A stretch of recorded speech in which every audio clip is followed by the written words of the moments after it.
इस बीच बड़ी खबर उत्तर प्रदेश से, जहां पर कानून व्यवस्था के सवाल पर सीएम योगी ने एक बार फिर समाजवादी पार्टी पर हमलों की बौछार कर दी। योगी ने कहा कि महिलाओं के साथ अपराध में हमेशा ही समाजवादी पार्टी के लोग ही पाए जाते हैं। उन्होंने मुलायम सिंह यादव के पुराने बयान का जिक्र किया और उस पर हमला बोला।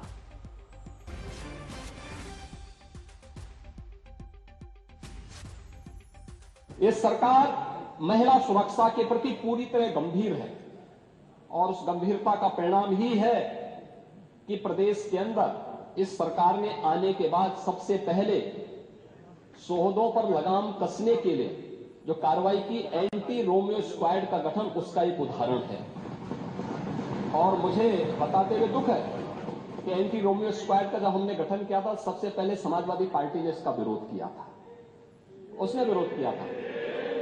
और मुझे बोलने में भी कोई संकोच नहीं है कि महिला संबंधी अपराध से जुड़े हुए ज्यादातर मामलों में समाजवादी पार्टी से डायरेक्ट या इनडायरेक्ट जुड़े हुए लोग उसमें इन्वॉल्व पाए जाते हैं। और यही नहीं, महिला संबंधी अपराध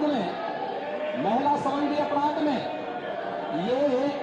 ये उस पीढ़ी का प्रतिनिधित्व करते हैं, ये उस पीढ़ी का प्रतिनिधित्व करते हैं जिस पीढ़ी ने कहा था, जिसने कहा था कि लड़के हैं गलती कर देते हैं। ये महिला सुरक्षा की बात क्या करेंगे? ये महिला सुरक्षा के लिए तो समाजवादी स्वयं ही एक गंभीर खतरा है। और इसीलिए महिला सुरक्षा के बारे में प्रदेश सरकार पूरी तरह सचेत है, सक्रिय है।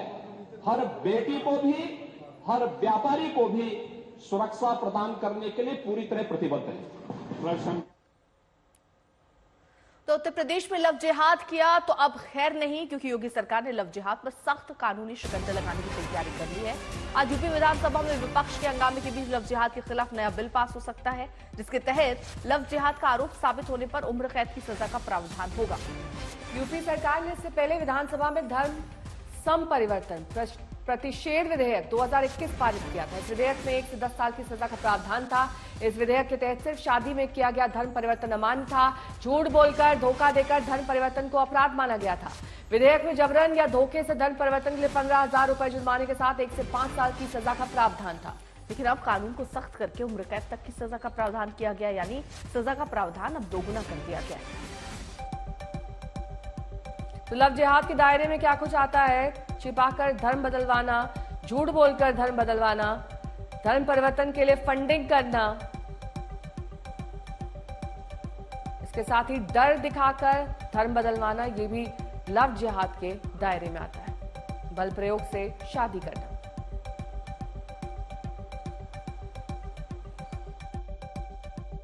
हमारे साथ मोहसिन रजा जी मौजूद हैं, जो उत्तर प्रदेश बीजेपी में वरिष्ठ नेता हैं। मोहसिन जी, जिस तरीके से ये कानून आया, आखिर क्या वजह पड़ी कि इसको उम्र कैद तक बदलना पड़ा? और कहीं ना कहीं विपक्ष का मानना है कि मेन मुद्दों से भटकाने के लिए सरकार इस तरीके के कानून और इस तरीके की बातें कर रही है। देखिए, मैं बताना चाहता हूं कि 2017 से पहले जो सरकारें थीं, उस दौरान बड़ी शिकायतें आया करती थीं अवैध धर्मांतरण की। जब आदरणीय योगी सरकार 2017 में आई तो हम सख्त कानून लेकर आए और आज अवैध धर्मांतरण पूरी तरीके से उत्तर प्रदेश में रुका। इसीलिए जरूरत है इस बात की कि एक सख्त कानून लाया जाए लव जिहाद पर, क्योंकि लव जिहाद को किसी धर्म से जोड़कर देखना ये विपक्ष देख सकता है, क्योंकि वो तुष्टीकरण की राजनीति करते हैं, उनको ये बहुत भाता है, बहुत सूट करता है इस तरह की बातें करना।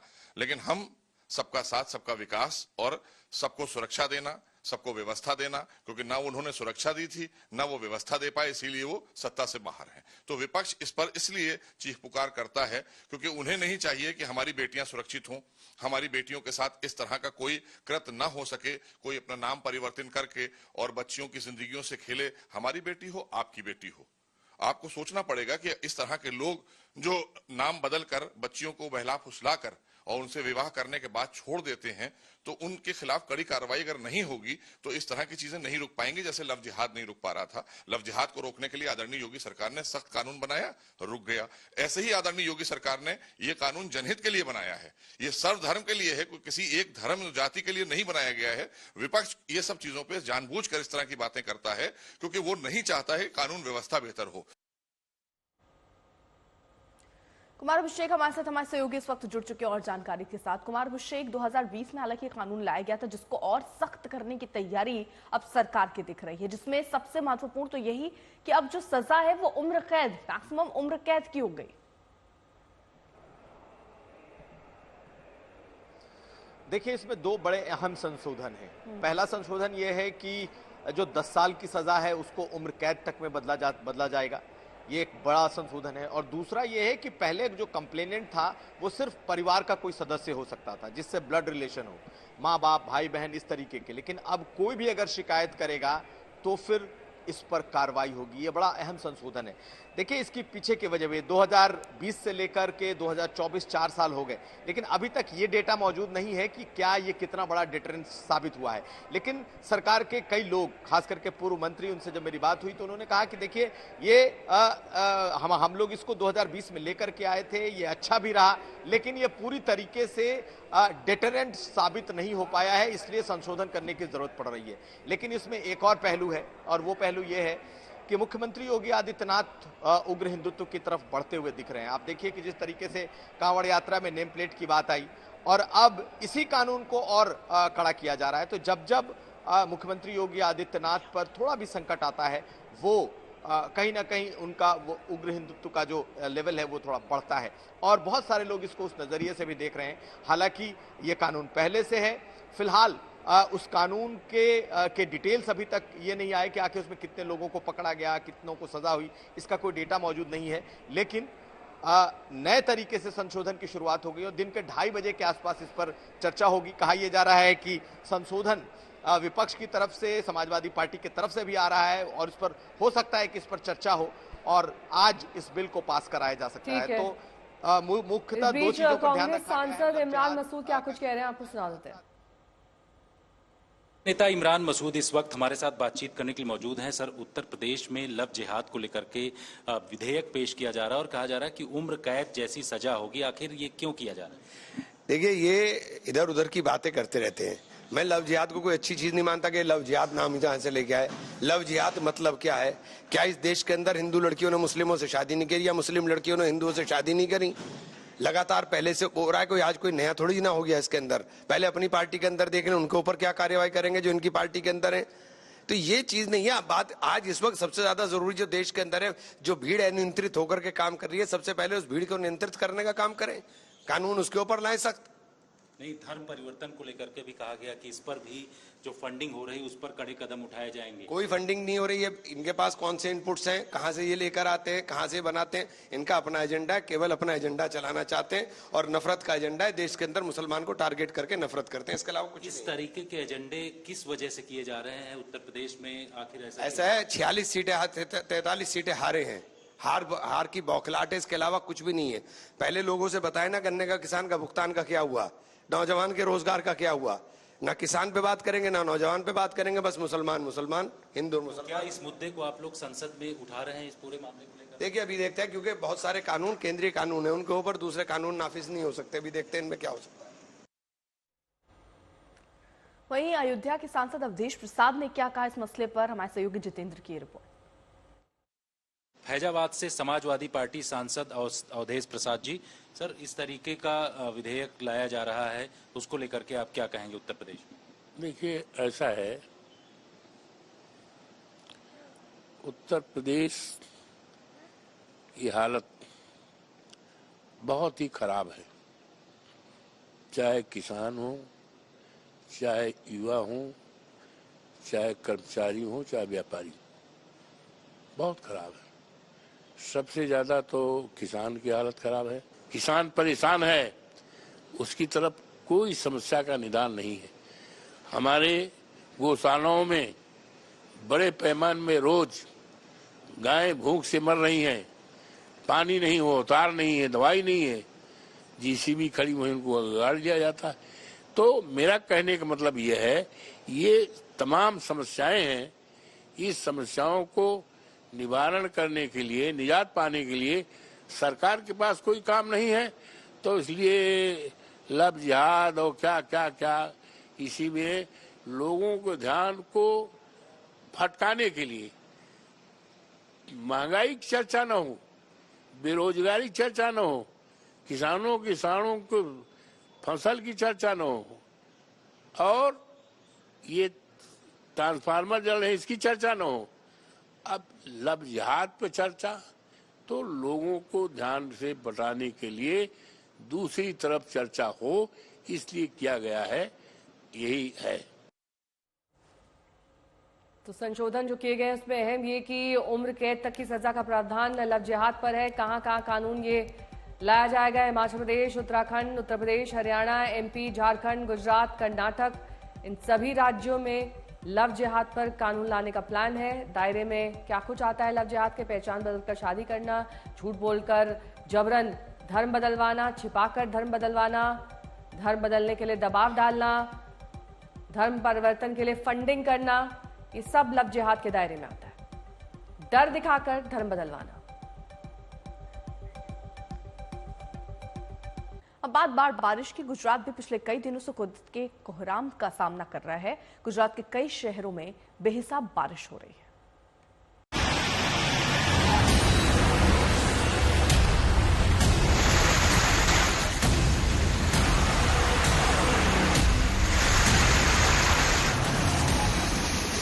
मूसलाधार बारिश में डूबा गुजरात। सोसाइटी में बह रहे हैं बरसाती नाले। कमर तक भरा पानी, डूब गई गाड़ियां। गुजरात की सड़कों पर तेज रफ्तार सैलाब। भारी बारिश से रफ्तार पर लगा ब्रेक। पहाड़ों से बहने लगे झरने। 2 दिन की राहत के बाद एक बार फिर गुजरात में मूसलाधार आफत की बरसात हो रही है। उत्तरी गुजरात में सोमवार सुबह से झमाझम बारिश शुरू हुई तो शहर के शहर पानी पानी हो गए।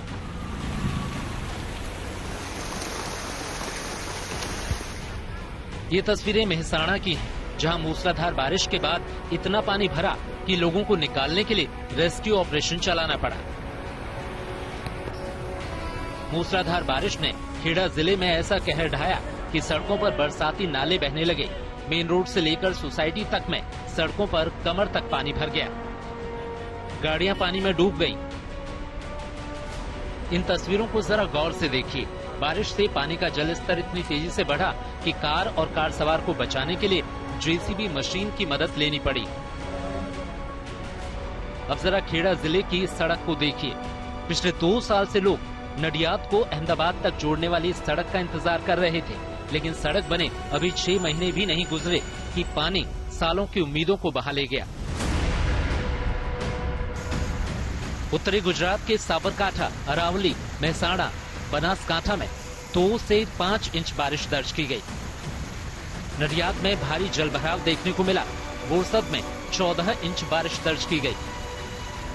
मौसम विभाग के मुताबिक आसमानी आफत का ये दौर अभी कुछ दिन और जारी रहने वाला है।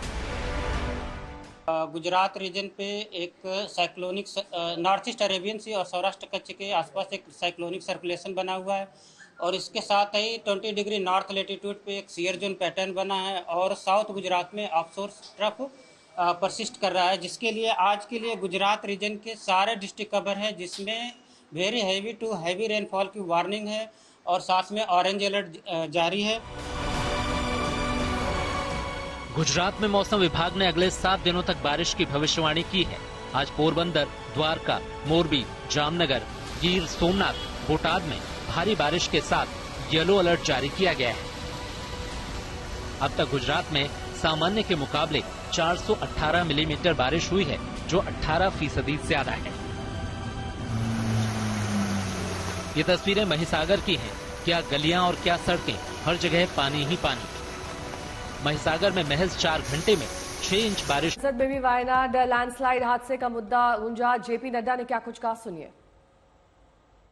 है वो इस बात की है कि बॉडीज को निकाला जाए, जो बचने की स्थिति में है उनको बचाया जाए, हेल्थ के दृष्टि से हम वहां पर काम करें, इमरजेंसी रिस्पांस सिस्टम को हम एक्टिवेट करें, वो सारी चीजें की जा रही हैं और आपकी भावनाओं के साथ हम सब जुड़े हैं, हम सब लोग उसके साथ हैं।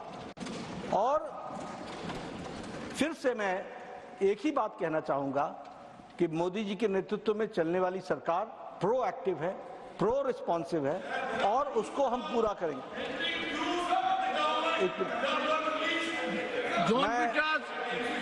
मैं ब्रिटास जी की भावनाओं का सम्मान करता हूं, लेकिन हम जिस जगह पर बैठे हैं और आप जिस जगह पर बैठे हैं, सिर्फ उद्वेलित होने से काम नहीं चलता। हमें we have to translate it to in action, and if there is any suggestion that we have to improve something in our action, please do that. We are together, we are not different, हम एक से जैसे हैं। तो इसलिए मैं सरकार की तरफ से हाउस को और हाउस के साथ साथ देश को आश्वस्त करना चाहता हूं कि वहां कोई कमी नहीं छोड़ी जाएगी और उसको पूरा किया जाएगा।